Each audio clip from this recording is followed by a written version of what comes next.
jungle. मिरजेची दुर्दशा किती दिवस सहन करणार? विनायक कोरे. मिरजेत जनशक्ती पक्षाची प्रचारसभा. मिरजेतील प्रश्न सुटण्यासाठी प्रयत्न आवश्यक होणे आहे.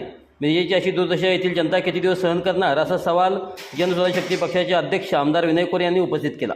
पक्षाची प्रचारसभा मिरजेत पार पडली. यावेळी आमदार कोरे म्हणाले की मिरज शहरातील अनेक मूलभूत प्रश्न गेल्या अनेक वर्षापासून प्रलंबित आहेत. वकार भागातील ड्रेनेजचे काम 20 वर्षात पूर्ण झालेले नाही. मिरजेची जनता शहराची झालेली दुर्दशा किती दिवस सहन करणार? शहराच्या दुरावस्थेला जबाबदार असणाऱ्यांना यावेळी दूर करण्याचे आवाहन त्यांनी केले. ते म्हणाले की आरोग्य पंढरी म्हणून ओळख असलेले मिरज शहर आपले वैभव जपण्यात अपयशी ठरले आहे.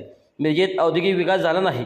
मिरजेसारख्या शहरात 15 ते 20 वर्षे कामे होत नाहीत, हे दुर्दैव आहे.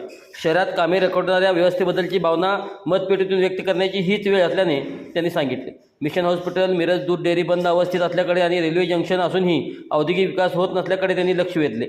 शहरातील ड्रेनेज व इतर कामे अपूर्ण असतानाही तीच माणसे पुन्हा मते मागण्यासाठी येतात, ही गोष्ट शहरातील योग्य नाही. अशा प्रकारची राजकारणीही योग्य नाही, असे ते म्हणाले. प्रदेशाध्यक्ष समीत कदम यांनीही मनोगत व्यक्त केले. यावेळी डॉक्टर पंकज मेत्रे, महादेव कुरणे, अमर पाटील, अशोकराव माने, संभाजी मेंढे यांच्यासह पक्षाचे पदाधिकारी व कार्यकर्ते उपस्थित होते.